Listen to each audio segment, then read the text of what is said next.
The deception before the dawn. In the hours before dawn on June 6, 1944, as the largest amphibious invasion in human history prepared to storm the beaches of Normandy, a peculiar force descended from the night sky over France. They fell silently through the darkness, their parachutes blooming white against the black canvas of the pre-dawn sky. German sentries, already on high alert, watched these descending figures with mounting alarm. Paratroopers, hundreds of them, landing far from where intelligence had suggested the Allies might strike. But these were not soldiers. They were ghosts made of burlap and sand, scarecrows designed to draw fire, dummies crafted to deceive. They were Operation Titanic, and they represent one of the most ingenious and least celebrated deception operations of the Second World War. The story of Operation Titanic begins not with the dummies themselves, but with the monumental challenge facing Allied planners in the spring of 1944. How to land 156,000 men on a heavily defended coastline without being massacred on the beaches. The answer lay not just in overwhelming force, but in the ancient art of military deception, elevated to an industrial scale unprecedented in warfare. The architecture of deception. By 1944, the Allies had developed deception into a science. The London Controlling Section, under the brilliant and eccentric Colonel John Bevan, coordinated strategic deception across all theaters of war. Beneath this organization operated a complex web of planning bodies, signals intelligence units, and creative minds drawn from fields as diverse as stage magic, advertising, and academic philosophy. The overarching deception plan for the invasion of Europe was Operation Bodyguard, named after Winston Churchill's remark that, in wartime, truth is so precious that she should always be attended by a bodyguard of lies. Within Bodyguard nested multiple sub-operations. Fortitude North suggested an invasion of Norway. Fortitude South created a fictitious 1st U.S. Army Group, FUSAG, under General George Patton, threatening the Pas de Calais, and numerous smaller operations worked to confuse, mislead, and misdirect German intelligence. Operation Titanic was conceived as part of this broader deception architecture, specifically supporting the airborne component of Neptune, the assault phase of the Normandy invasion. The concept was elegant in its simplicity. Create the appearance of major paratrooper drops in locations far from the actual drop zones, forcing the Germans to disperse their reserves and respond to threats that did not exist. The planning for Titanic began in earnest in March 1944, when staff officers at Supreme Headquarters Allied Expeditionary Force began examining how to protect the genuine airborne operations scheduled for the flanks of the invasion beaches. The U.S. 82nd and 101st Airborne Divisions would drop on the western flank near St. Miraglais to secure exits from Utah Beach. The British 6th Airborne Division would land on the eastern flank near the Orne River and Caen Canal to protect the invasion's left shoulder. These operations were critical to the success of the beach landings, but they were also terrifyingly vulnerable. Paratroopers scattered across the countryside in darkness, landing in small groups, disoriented and separated from their units, would be easy prey for organized German forces if those forces knew where to find them. The solution was to make the Germans look everywhere else. The dummy army. The physical components of Operation Titanic were deceptively simple. At their core were dummy paratroopers, officially designated Paradummies by the British and colloquially known as Ruperts by the troops who deployed them. These were crude human-shaped figures constructed from burlap or canvas, filled with sand or straw, and fitted with a basic parachute. They stood roughly 5 feet tall when assembled and weighed between 15 and 20 pounds depending on their filling. But these were not mere scarecrows. The designers, working in secret facilities in England, understood that the deception had to work in darkness and at distance. The dummies needed to create a convincing impression during their descent and for the critical first minutes after landing. To achieve this, they incorporated several ingenious features. Each dummy was equipped with a chemical device that produced a gunfire simulation upon landing. These pintail devices used a phosphorus-based compound that, when ignited by the impact of landing, created flashes and small explosions that mimicked rifle fire. The effect in darkness was remarkably convincing. A German sentry seeing parachutes descending, then hearing and seeing gunfire from the landing area, would naturally conclude that enemy soldiers had landed and were engaging in combat. To enhance the auditory deception, Some dummy drops were accompanied by actual soldiers from Special Forces units carrying portable record players. These devices, called phonographs in the operation orders, played recordings of battle sounds, rifle fire, shouted commands, and the general chaos of military action. The technology was primitive by modern standards, bulky 78 RPM records in hand-cranked players. But in the confusion of a night assault, they were extraordinarily effective. The dummies themselves were designed with a self-destruct mechanism. After the pintail device burned out, a secondary charge would ignite, consuming the burlap body and hopefully destroying evidence of the deception. This feature worked with varying degrees of success.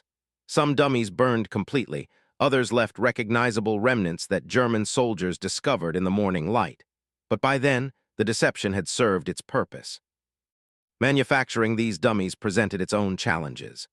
British industry in 1944 was stretched to capacity, producing everything from aircraft to ammunition to the millions of mundane items required to support the largest military operation in history. Finding factory space, materials, and workers for what was essentially a one-time use item required careful prioritization and secrecy. The contracts were let to several different firms to prevent any single manufacturer from understanding the full scope or purpose of the operation. Records indicate that approximately 500 Ruperts were produced for Operation Titanic, though exact figures remain classified or lost to history. Each dummy cost several pounds sterling to manufacture, not insignificant in an era of wartime rationing, but trivial compared to the cost of a single reel paratroopers' equipment, training, and most importantly, life. The human element. While the dummies formed the bulk of Operation Titanic's visible component, the operation required real soldiers to sell the deception. These were drawn from the Special Air Service, SAS, and other Special Forces units. Men already trained in operating behind enemy lines, experts in sabotage, demolition, and most critically, in surviving alone in hostile territory. For Titanic, small teams of SAS troopers would jump with the dummies, carrying the sound equipment and with orders to create as much apparent chaos as possible before extracting to safe areas. These teams, typically 6 to 12 men, faced extraordinary danger. They would be landing in territory thick with German forces, deliberately attracting attention to their position, with no friendly forces nearby to provide support. The volunteers for these missions were briefed in secure facilities in southern England. They were told the broad outlines of the D-Day plan, information they would carry into occupied France, making their capture a serious security risk. They were shown the dummies, taught how to deploy them from aircraft, and given intensive training in evasion and escape procedures. Each man was equipped with standard paratrooper gear, plus additional items specific to their mission. The gramophone equipment, extra ammunition for creating the impression of a larger force, and civilian clothing and forged identity papers in case they needed to go to ground in occupied France. These SAS soldiers understood that they were not expected to hold ground or achieve traditional military objectives.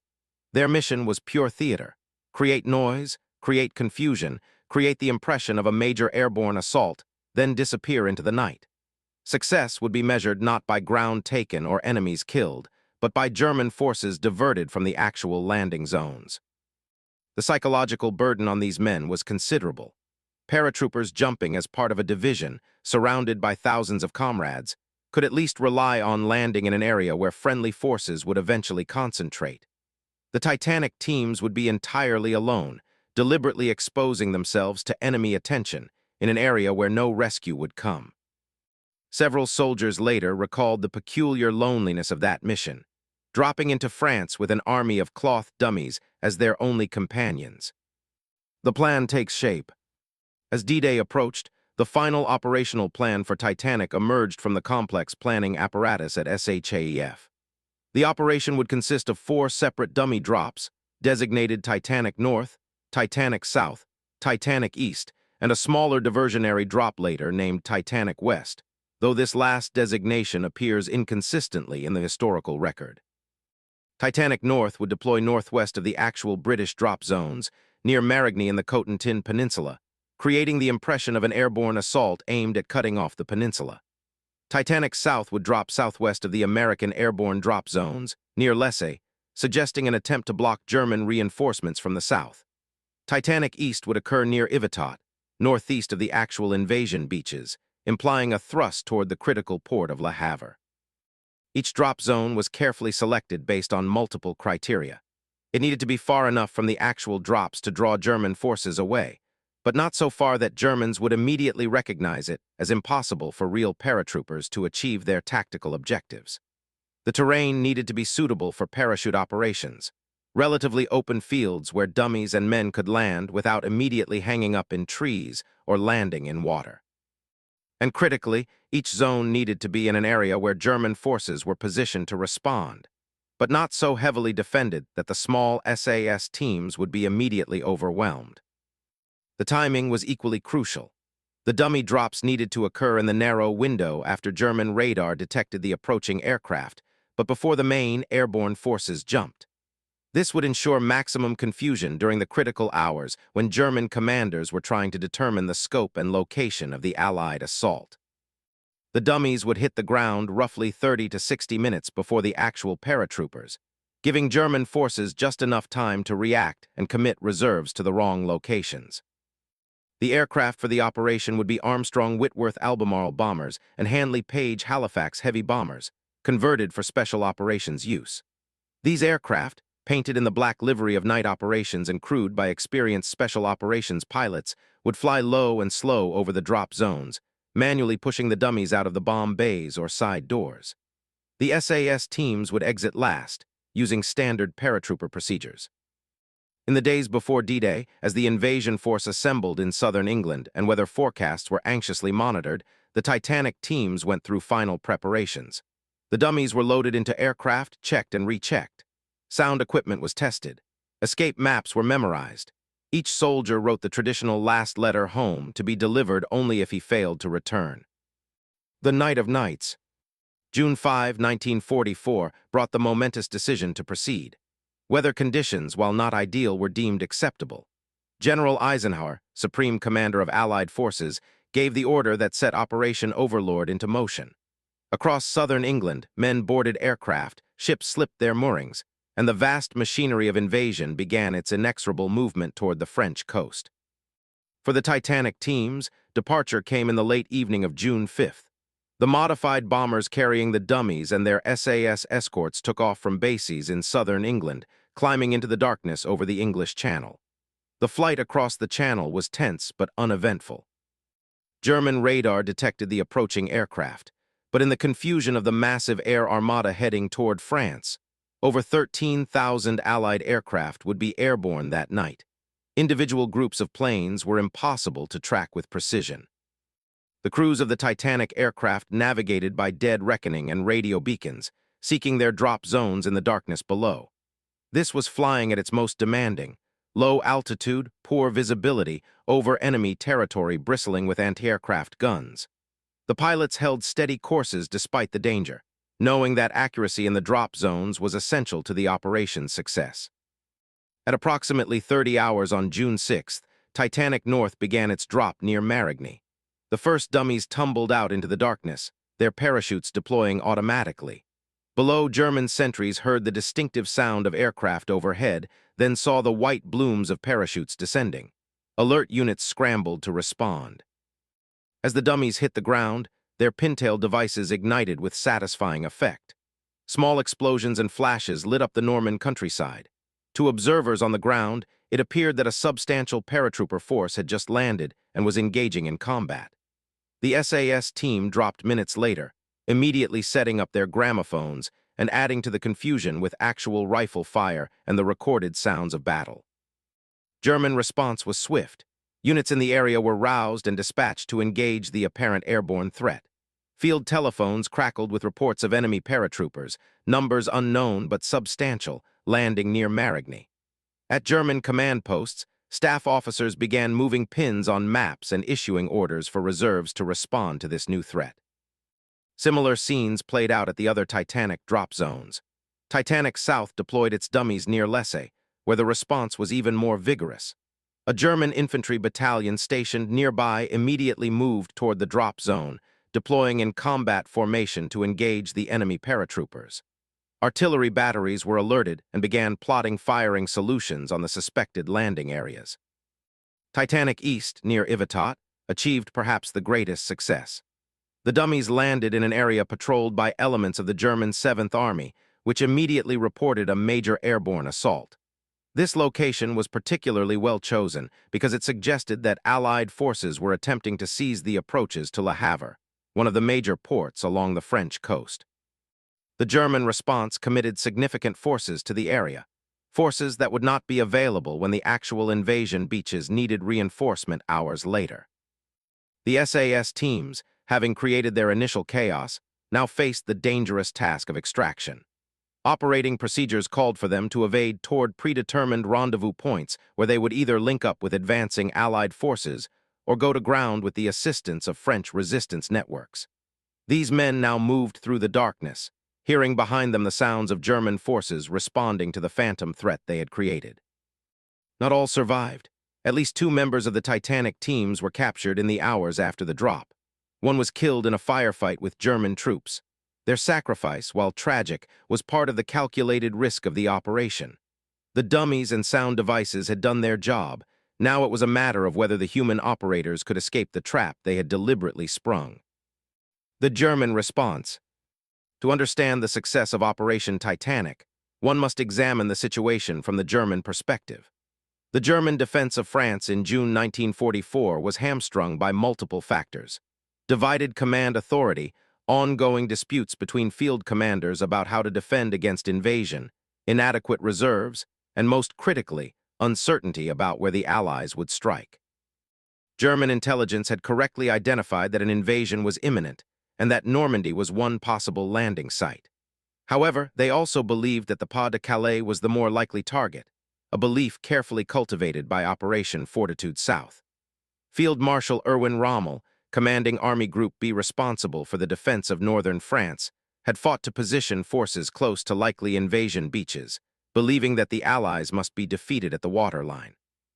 His superior, Field Marshal Gerd von Rundstedt, preferred holding armored reserves inland for counterattacks. This command dysfunction meant that when the invasion came, German response would be hesitant and divided. When reports began arriving of parachute drops across Normandy and its environs, German command posts faced a classic fog-of-war situation. Were these the main airborne assault, or were they diversions? How many paratroopers had landed? What were their objectives? In the darkness and confusion, with communications disrupted and reports flooding in from multiple locations, accurate assessment was nearly impossible. The genius of Operation Titanic was that it arrived at precisely the moment when German commanders were least able to distinguish real threats from phantom ones. The dummy drops created multiple apparent crisis points simultaneously. Local commanders, hearing reports of enemy landings in their sectors, naturally responded with forces at hand. Higher headquarters, trying to build a coherent picture from fragmentary reports, saw what appeared to be a dispersed airborne assault across a wide front. At the headquarters of LXXXIV Corps, responsible for defending the Cotentin Peninsula, officers plotted the reported parachute drops on their situation maps. The Titanic drops appeared as enemy forces landed northwest, south, and within the peninsula itself. The actual American airborne drops, the 82nd and 101st Airborne Divisions, appeared amid this constellation of reports. From the German perspective, it looked like a massive, dispersed airborne assault, possibly involving multiple divisions. This perception shaped the German response in crucial ways. Instead of concentrating forces against the actual American drop zones, German units were dispersed responding to multiple threats. Reserve battalions that might have been committed against the real paratroopers were instead sent toward the dummy drop zones. In the hours when rapid, concentrated response might have severely damaged the scattered and disorganized American airborne forces, the Germans were looking in the wrong places. Specific German units whose responses were affected by Titanic included elements of the 91st Air Landing Division, several independent infantry battalions, and various local security forces. The 91st Division, positioned in the eastern Cotentin Peninsula, sent reconnaissance forces toward both the Titanic North Drop Zone and the actual American drop zones, dividing their attention and slowing their response to the genuine threat. By the time dawn broke on June 6th and German forces investigating the dummy drop zones discovered the deception, the critical hours had passed. The actual Allied airborne forces had secured their initial objectives or were in the process of consolidating. The invasion beaches were being stormed. The moment when concentrated German force might have overwhelmed isolated paratrooper groups had been lost, wasted in part chasing cloth dummies across the Norman countryside. German after-action reports from June 6th reveal the confusion. Several unit commanders reported engaging enemy paratroopers in locations where only dummies had dropped. Others reported finding abandoned parachutes and equipment, but no soldiers, not realizing they had discovered the remnants of Titanic. Some reports accurately identified the dummy nature of the drops, but these reports were buried amid hundreds of other situation updates in the chaos of the invasion. The broader context of deception. Operation Titanic did not operate in isolation. It was one thread in the vast tapestry of deception that surrounded Operation Overlord. To fully appreciate its effectiveness, one must understand it as part of a comprehensive strategy of misdirection that operated at every level from strategic to tactical. At the strategic level, Operation Fortitude created the impression of a massive Allied army group, FUSAG, positioned in southeastern England and poised to invade the Pas-de-Calais. This phantom army, complete with fake radio traffic, dummy landing craft, inflatable tanks, and even the larger-than-life personality of General Patton as its supposed commander, convinced German intelligence that the Normandy landings were either a feint or merely the first stage of a two-pronged invasion. Hitler and the German High Command held back the 15th Army, defending the Pas-de-Calais for weeks after D-Day, waiting for the real invasion that would never come. At the operational level, numerous smaller deceptions supported the invasion. Operation Taxable and Operation Glimmer used aircraft dropping aluminum chaff, code-named Window, to create false radar signatures of invasion fleets approaching the coast far from the actual beaches. Small naval vessels towed radar reflectors on balloons, creating the appearance of large ships. Electronic warfare units broadcast fake radio traffic, simulating fleet communications from entirely different locations. At the tactical level, deception extended to the beaches themselves. Specialized units created dummy landing craft and vehicles. Smoke screens obscured actual assault waves while drawing attention to false landing points. Even individual soldiers were instructed in deception techniques, how to create the appearance of larger forces through movement and fire discipline. Operation Titanic fits seamlessly into this multi-layered approach. While Fortitude created strategic confusion about where the invasion would occur, Titanic created tactical confusion about where airborne forces had landed. While naval deceptions suggested phantom fleets, Titanic suggested phantom airborne armies. Each layer reinforced the others, creating a comprehensive fog of uncertainty that left German commanders unable to determine what was real and what was illusion until it was too late to matter. The British talent for deception had been honed over years of warfare. Organizations like the London Controlling Section and the Joint Security Control had developed deception into a systematic discipline. They studied German intelligence methods, identified their biases and assumptions, and carefully fed information, both true and false, through channels they knew the Germans monitored. Double agents, turned German spies now working for the Allies, provided false intelligence that supported the deception operations.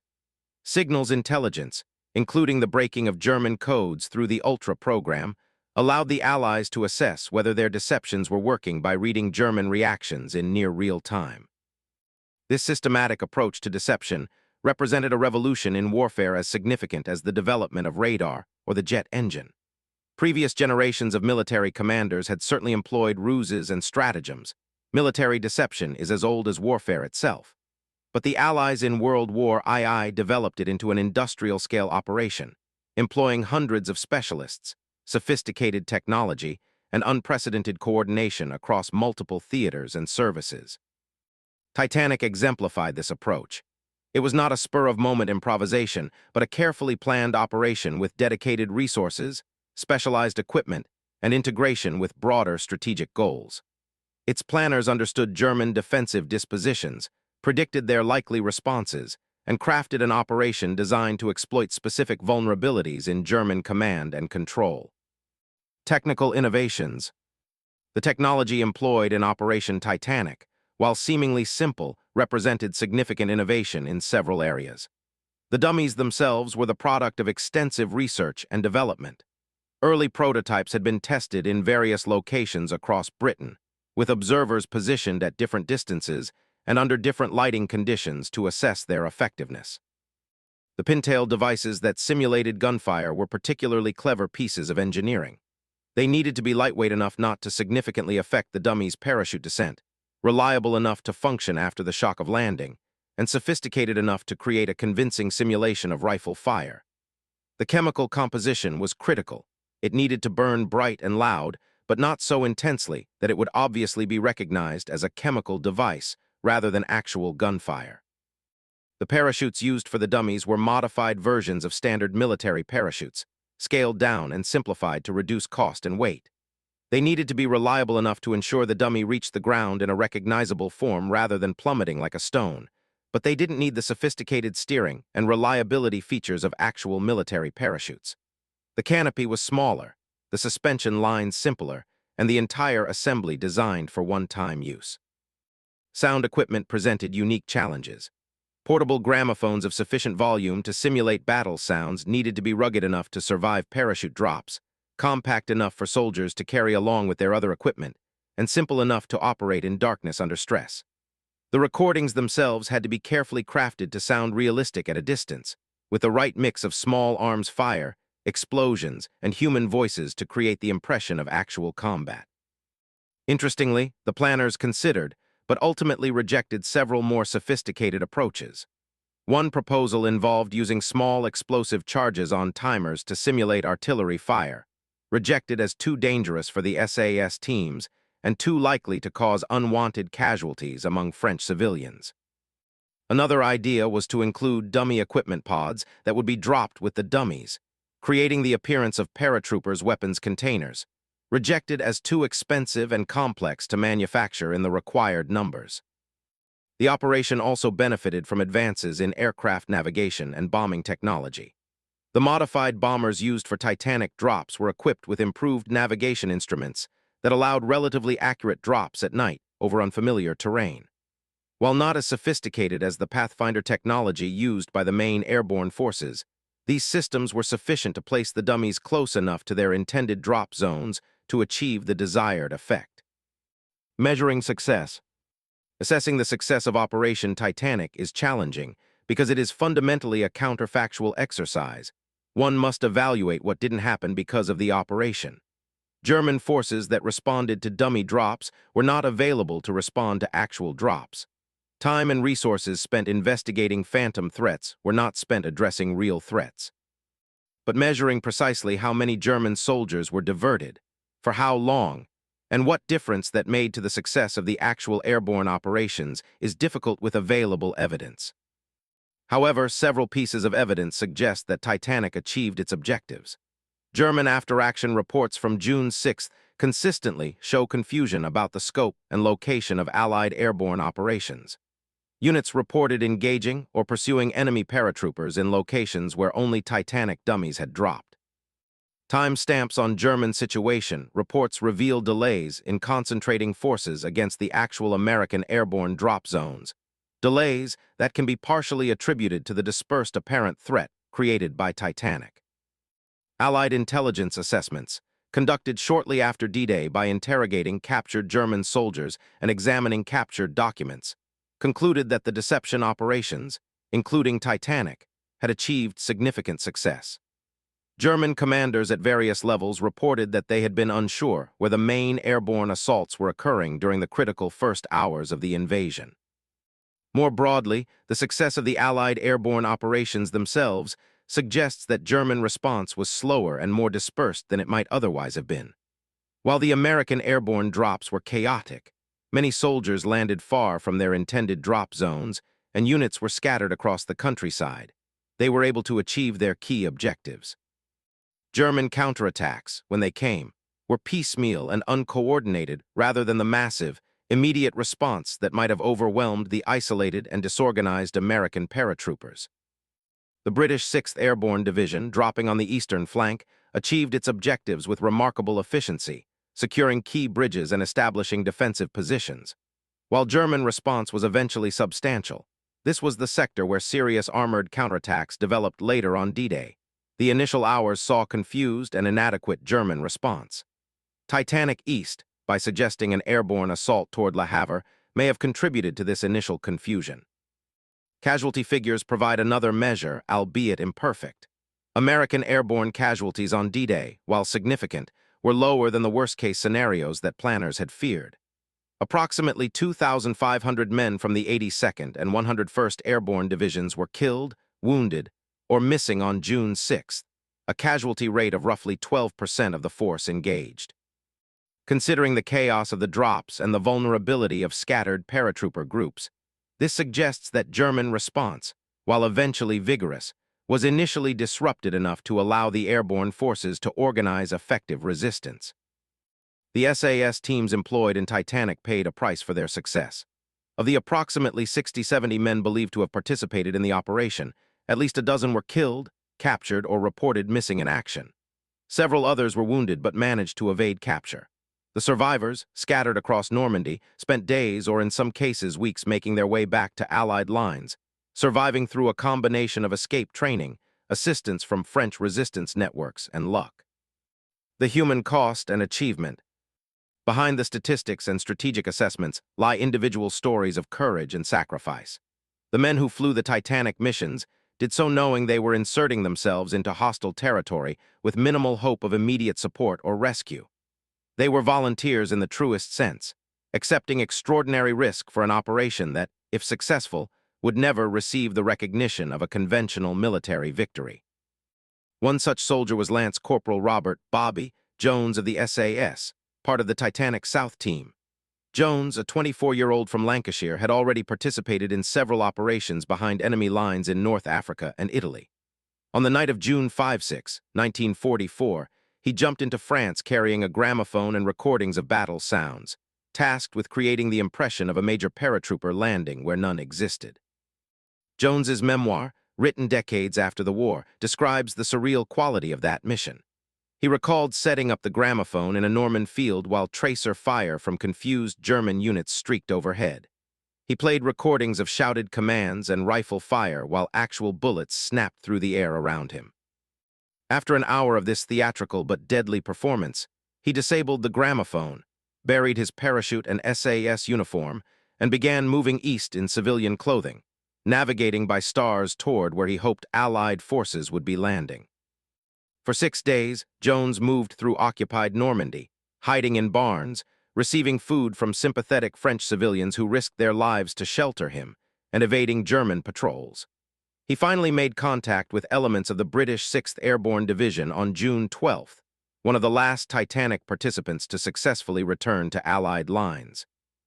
His contribution to the invasion was a footnote in history, but for those 6 days, he had been entirely alone in enemy territory, knowing that capture would likely mean execution as a spy. Not all were so fortunate. Corporal James Mitchell, part of the Titanic North team, was captured by German forces on the morning of June 6th. Interrogated by German intelligence, Mitchell maintained the cover story that he was a regular paratrooper who had been separated from his unit. German intelligence officers were skeptical. They had found dummy paratroopers in the area and suspected special operations activity. However, lacking definitive proof that Mitchell was anything other than what he claimed, and overwhelmed with prisoners from the actual invasion, they eventually sent him to a POW camp where he spent the remainder of the war. His steadfast refusal to reveal details of Operation Titanic, even under interrogation, protected the secrecy of the operation and the SAS teams still evading capture. The aircrew who flew the Titanic missions also faced significant dangers. Flying low and slow over occupied France, they were vulnerable to anti-aircraft fire. The modified bombers they flew were less maneuverable than fighters and presented large targets. One Halifax bomber involved in Titanic operations was damaged by flak and barely made it back across the channel, crash landing at its home base with wounded crew members aboard. The pilot, Flight Lieutenant Thomas Anderson, received the Distinguished Flying Cross for his skill in bringing the damaged aircraft home. Legacy and lessons. The story of Operation Titanic offers several enduring lessons that remain relevant to military thinking today. First, it demonstrates the value of combined arms deception, using multiple methods simultaneously to create comprehensive confusion in the enemy's decision-making cycle. The dummies created visual confusion, the pintail devices created the impression of combat, the sound equipment enhanced the auditory deception, and the SAS teams added the element of actual enemy activity that made the entire scenario credible. Second, Titanic illustrates the importance of understanding your enemy's perspective and decision-making process. The operation succeeded because its planners understood how German commanders would likely interpret parachute drops given the information available to them. They predicted the German response accurately enough to exploit it. This kind of enemy-centric thinking, imagining the battle from the opponent's perspective and crafting operations to exploit their assumptions and biases, remains fundamental to military deception. Third, the operation shows the value of accepting calculated risks with small forces to achieve disproportionate effects. The SAS teams involved in Titanic numbered perhaps 60-70 men total, yet their actions contributed to the success of an operation involving hundreds of thousands of soldiers. Modern special operations doctrine draws heavily on this principle. The idea that small, highly trained teams can achieve strategic effects through careful application of force at critical points and times. Fourth, Titanic demonstrates that even relatively simple technology, cleverly employed, can produce significant results. The dummies were not sophisticated by any measure. They were burlap bags filled with sand, but placed in the right context at the right time, supported by other elements of the deception plan, they were effective. Modern military operations often emphasize high-technology solutions, but Titanic reminds us that understanding the problem and applying creative solutions matters more than technological sophistication. Fifth, the operation illustrates the importance of operational security and compartmentalization. Titanic was one small piece of a vast invasion plan. The soldiers who executed it knew only what they needed to know. The manufacturers who produced the dummies were unaware of their ultimate purpose. This careful compartmentalization ensured that even if elements of the operation were compromised, the broader invasion plan remained secure. Finally, Titanic demonstrates something harder to quantify but perhaps more important: the power of imagination in warfare. Someone, at some point in the planning process, looked at the problem of protecting airborne operations and thought, what if we dropped fake paratroopers? That creative leap, that willingness to think unconventionally, ultimately contributed to saving lives and ensuring the success of the most important military operation of the war. The aftermath and recognition. In the immediate aftermath of D-Day, Operation Titanic received little attention. The successful establishment of the beachhead, the drama of the beach assaults, and the beginning of the campaign to liberate Europe dominated news coverage and military analysis. The deception operations that had contributed to that success remained classified, their existence known only to the small number of planners and participants directly involved. It would be decades before the full story of Allied deception operations in World War II began to emerge. The British government maintained strict secrecy around deception operations long after the war ended, partly because some techniques and organizations might be useful in future conflicts, and partly because revealing the full extent of deception operations might embarrass nations and individuals who had been deceived. When information about Titanic did begin to emerge in declassified documents and military histories published in the 1970s and 1980s, it attracted interest primarily among military historians and deception specialists. The operation never captured public imagination the way that other D-Day stories did. There were no Hollywood movies about soldiers jumping into France with dummy paratroopers. No best-selling books focused solely on Titanic. It remained a footnote in the larger D-Day narrative, occasionally mentioned in comprehensive histories but rarely explored in depth. The surviving SAS veterans of Titanic received recognition appropriate to their service in special operations generally, but seldom specific recognition for this particular operation.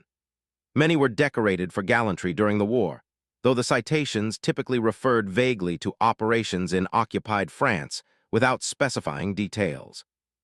The culture of special operations units, then and now, emphasizes team achievement over individual recognition, and many veterans were content to let their specific contributions remain obscure. In recent decades, as more records have been declassified, and as historians have gained access to both Allied and German archives, the significance of Operation Titanic has been reassessed. Modern analysis, benefiting from access to German documents that reveal the confusion and misdirection achieved by the operation, generally concludes that Titanic achieved its objectives and contributed meaningfully to the success of the airborne operations it was designed to protect. Several memorials and exhibits now acknowledge the operation. The Airborne Museum at St. Miraglise in Normandy includes a small exhibit on deception operations, including Titanic.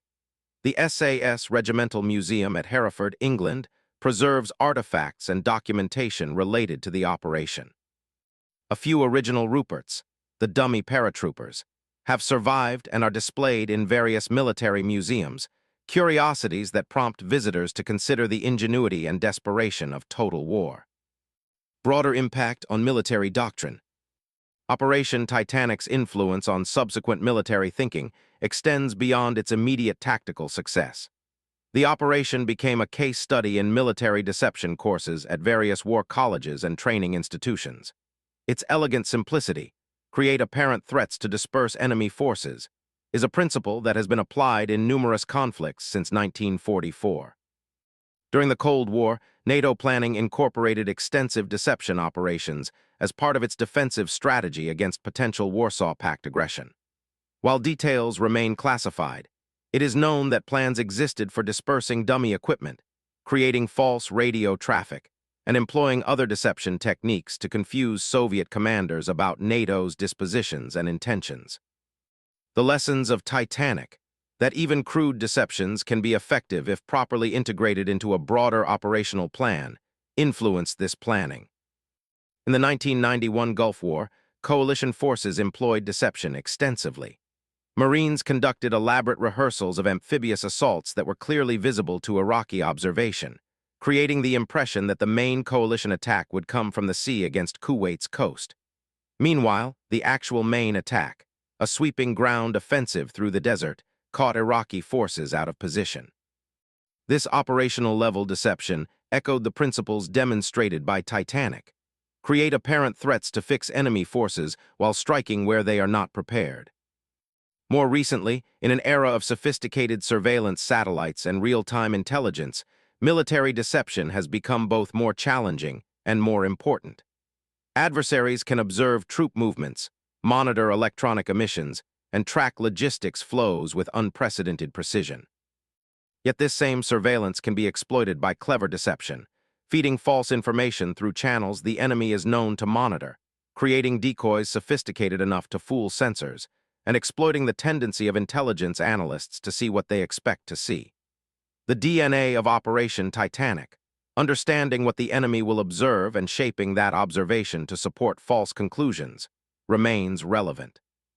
The rise of information warfare and cyber operations has added new dimensions to military deception.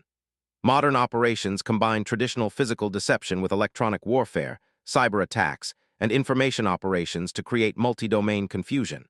Yet the fundamental principles remain those demonstrated on D-Day.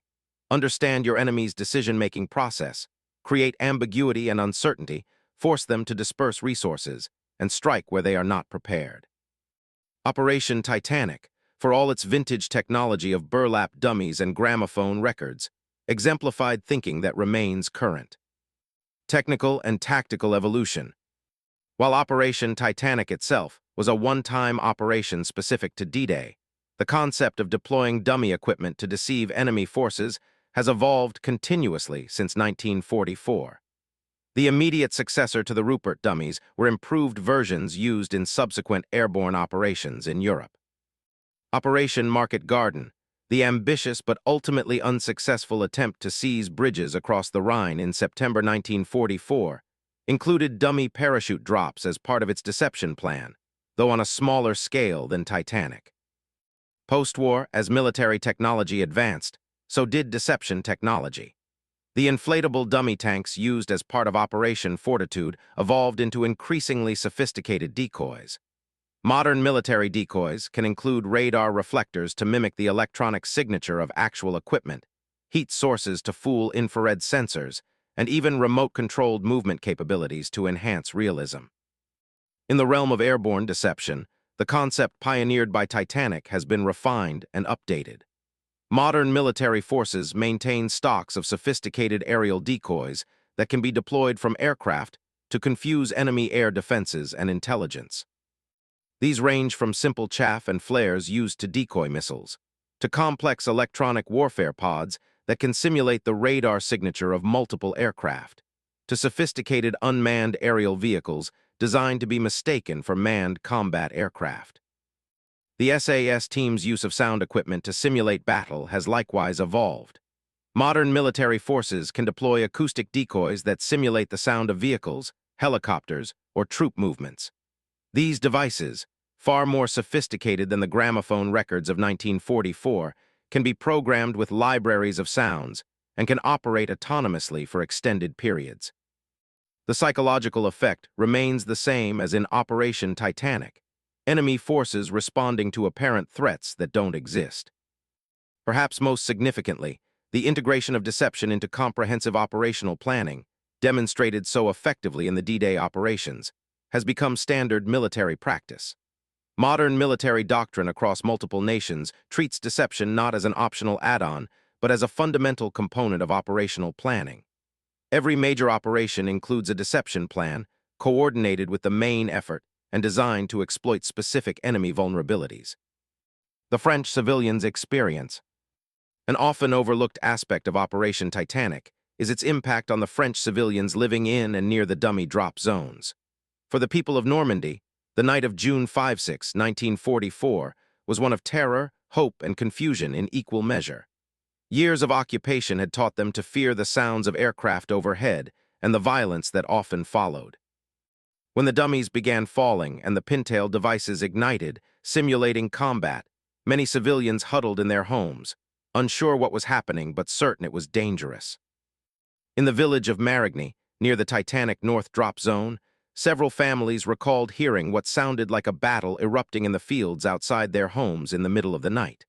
Some assumed it was German forces conducting an exercise. Others hoped it might be the long-awaited Allied invasion, but feared to venture outside to investigate.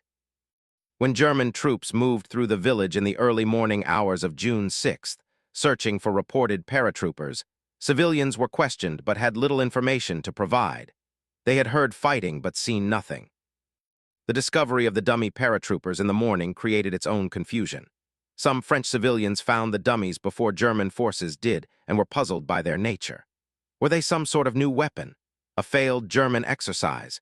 It wasn't until later, when the real invasion became known and German forces had retreated, that locals learned these strange cloth figures had been part of the liberation they had awaited for so long. French resistance networks, while not directly involved in Operation Titanic, the operation was conducted without informing local resistance due to security concerns, were affected by it. Several resistance cells reported the dummy drops to their Allied contacts, describing them as best they could based on scattered information. These reports added to the general intelligence picture and in some cases helped Allied planners understand how effectively Titanic had worked.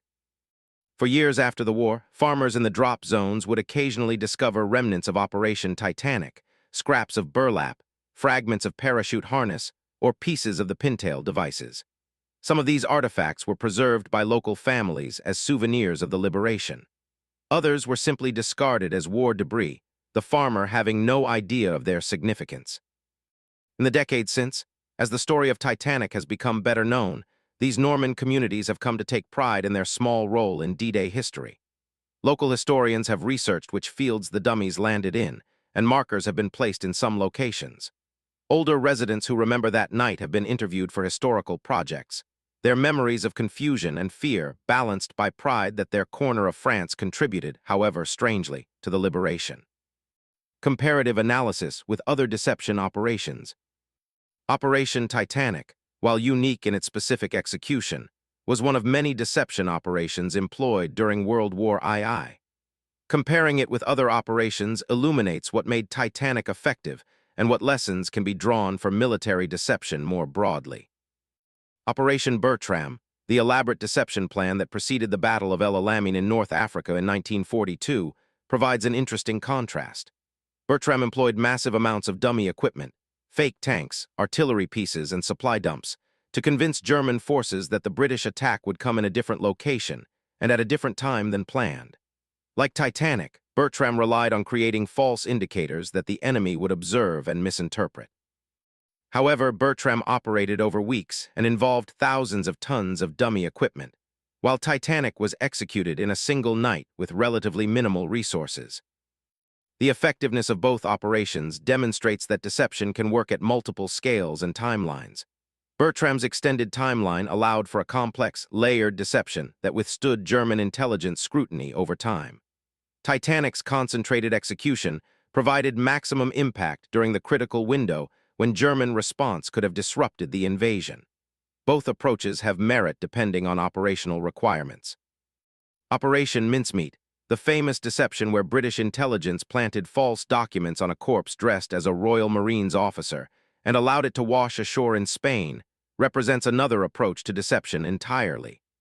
Mincemeat worked through intelligence channels. The Germans found the documents, assessed them as genuine, and adjusted their planning accordingly. Titanic worked through direct observation. German forces saw parachutes and heard combat and responded to what they perceived as an immediate threat. Both approaches exploited German intelligence methods, but at different levels of the decision-making cycle. Perhaps the closest parallel to Titanic was Operation Glimmer and Taxable, also executed on D-Day. These operations used aircraft dropping metal chaff in precise patterns to create false radar signatures of invasion fleets approaching the Pas-de-Calais. Like Titanic, they created phantom threats through relatively simple technology cleverly employed. Together, Titanic, Glimmer, and Taxable formed a multi-domain deception, land, sea, and air, that comprehensively confused German assessments of where the invasion was actually occurring.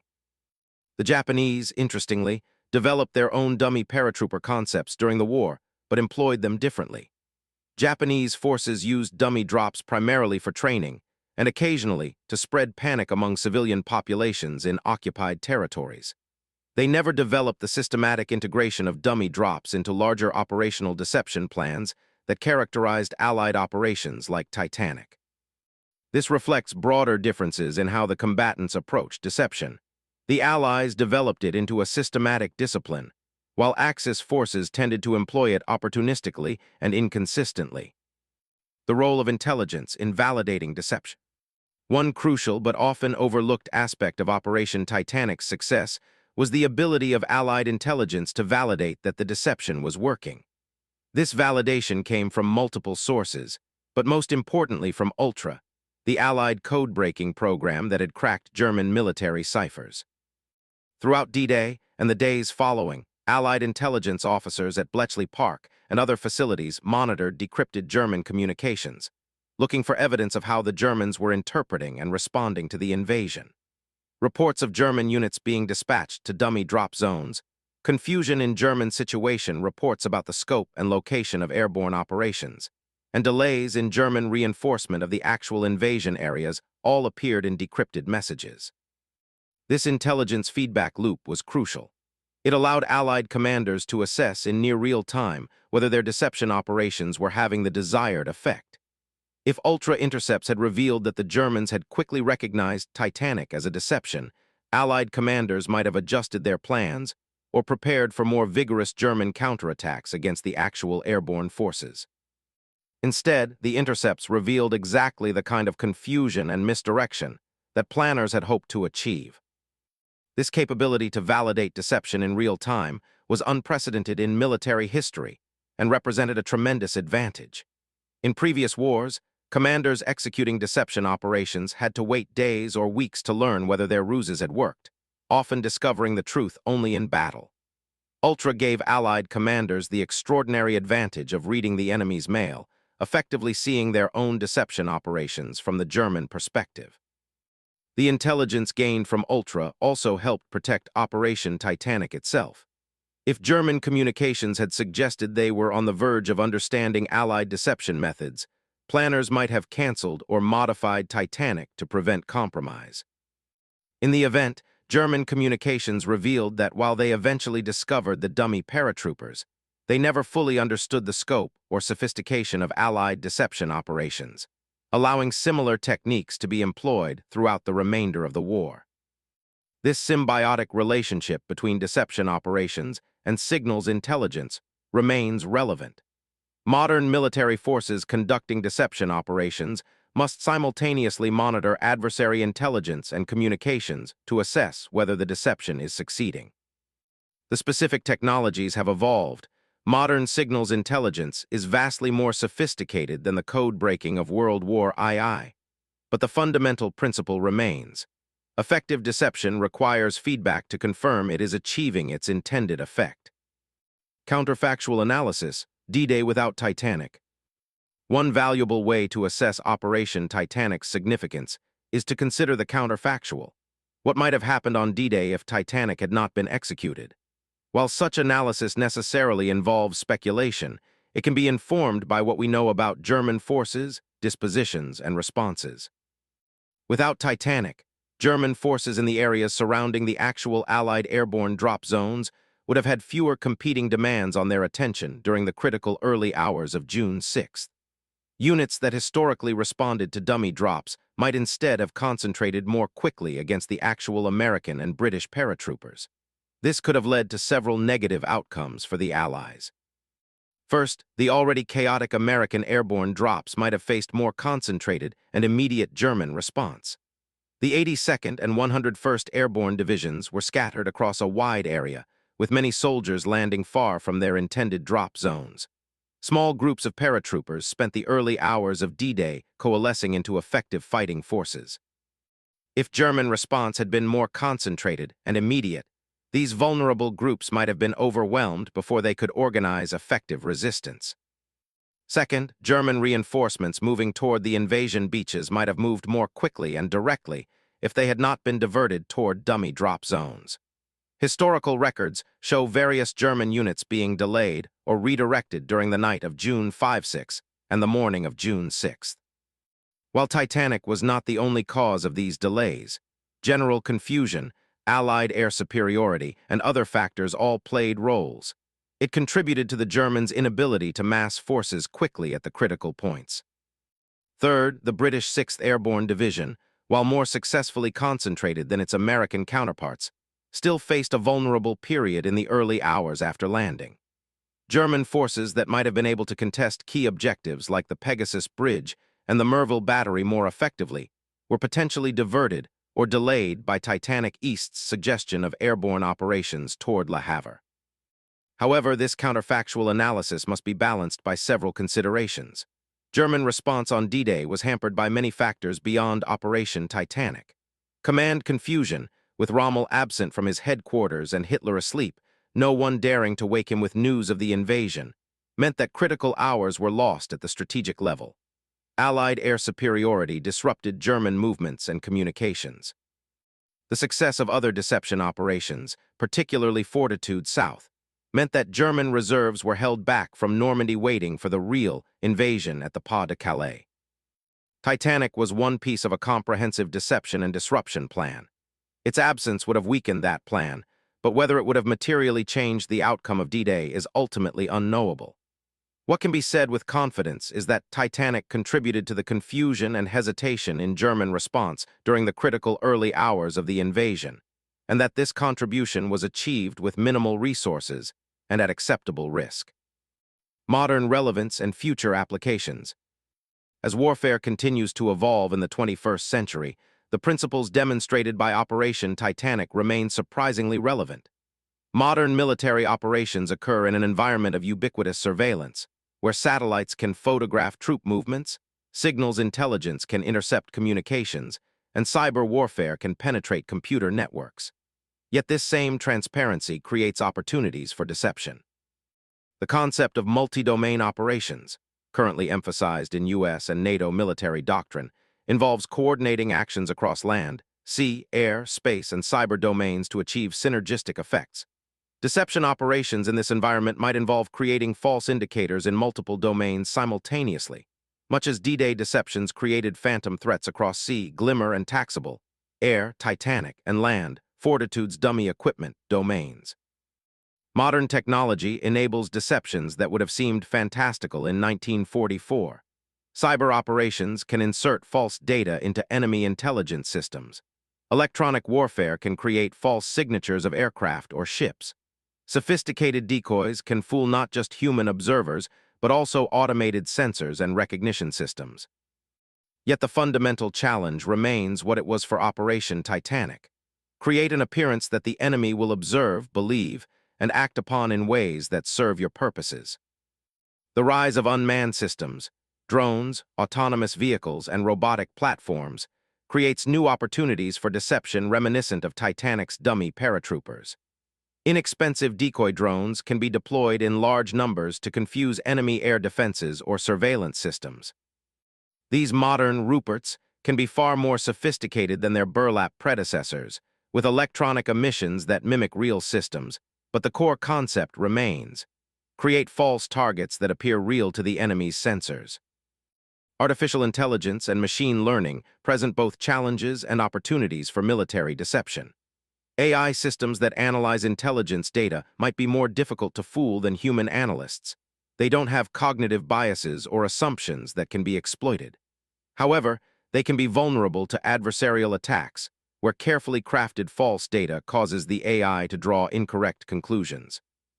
This represents a new frontier in deception warfare, but one that still requires understanding the enemy's decision-making process. In this case, the algorithms and training data of their AI systems, and crafting deceptions that exploit vulnerabilities.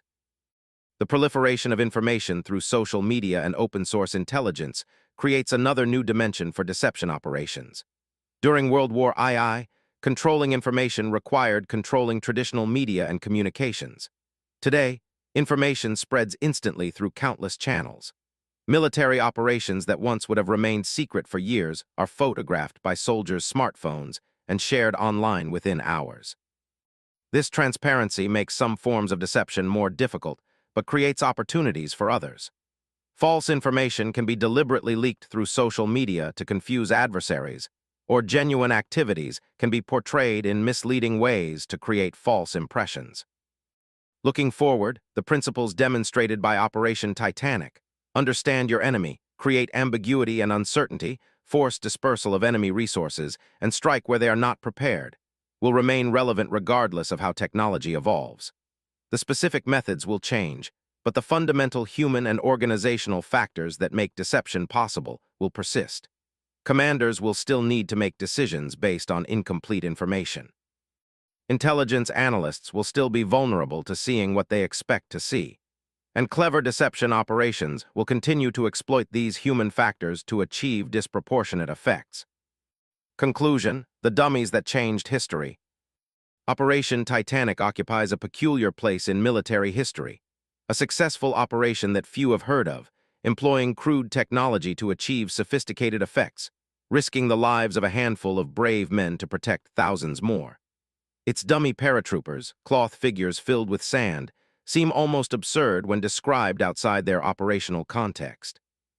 Yet within that context, the largest and most complex military operation ever attempted, where every advantage mattered and confusion bought in minutes could translate to lives saved on the beaches, these humble dummies played their role. The operation succeeded because it was part of a comprehensive approach to invasion that left nothing to chance. Allied planners understood that winning the battle for Normandy would require not just force, but also finesse, not just overwhelming material superiority, but also the clever application of deception. They crafted an invasion plan that attacked German decision-making at every level, from strategic, where will the invasion occur, to operational, where are forces concentrated, to tactical, where exactly are enemy paratroopers landing. Operation Titanic addressed that tactical level with elegant efficiency. For the cost of a few hundred dummy paratroopers, some sound equipment, and the courage of a few dozen SAS soldiers, it created hours of confusion and misdirection at a critical moment. German forces that might have concentrated against actual Allied paratroopers were instead dispersed, responding to phantom threats. Time that might have been used to organize effective counterattacks was instead spent investigating cloth dummies in Norman fields. The men who executed Operation Titanic, the SAS soldiers who jumped into France knowing they were entirely alone, the aircrew who flew low and slow over enemy territory, the planners who conceived and organized the operation, never sought recognition for their contribution. They understood that their operation would be a footnote in the larger story of D-Day, if it was noted at all. Many went to their graves without speaking publicly of what they had done, bound by the Official Secrets Act and by the culture of special operations that values discretion over publicity. Yet their story deserves to be told, not for its drama, though there was drama enough in those lonely hours in occupied France, but for what it represents about military effectiveness. Operation Titanic demonstrates that success in warfare often comes not from the dramatic frontal assault, but from the careful preparation, the attention to detail, the creative thinking that creates advantages before the first shot is fired. It shows that sometimes the best way to protect your forces is not to make them stronger, but to make the enemy's forces weaker through confusion and misdirection. The dummy paratroopers of Operation Titanic remind us that in warfare, as in other human endeavors, things are not always what they seem. An army group that exists only on paper and in radio transmissions can tie down real divisions. Metal chaff dropped from aircraft can create the appearance of invasion fleets, and cloth dummies falling from the night sky can fool professional soldiers into fatal mistakes. The Allies understood this in 1944, investing tremendous resources and intellectual effort into deception operations. The success of those operations, including Titanic, was measured not just in battles won, but in lives saved. Soldiers who came home because clever deception had confused and delayed their enemies at critical moments. In the fields of Normandy today, plaques and memorials mark where real paratroopers landed, where they fought, where they fell. There are fewer markers for where the dummies dropped, where German forces rushed to engage enemies who weren't there, where the SAS teams set up their gramophones and created theater in the midst of war. But those locations, those moments, were as much a part of D-Day's success as any beach assault or paratrooper objective. The legacy of Operation Titanic extends beyond D-Day to influence military thinking up to the present day. It remains a case study in effective deception, a reminder that sometimes the indirect approach is more effective than the direct assault, that confusion can be as powerful a weapon as firepower, and that small forces cleverly employed can achieve effects far beyond their size. In an era of precision weapons, satellite surveillance, and digital warfare, the humble dummy paratroopers of 1944 still have lessons to teach about the enduring importance of deception in warfare.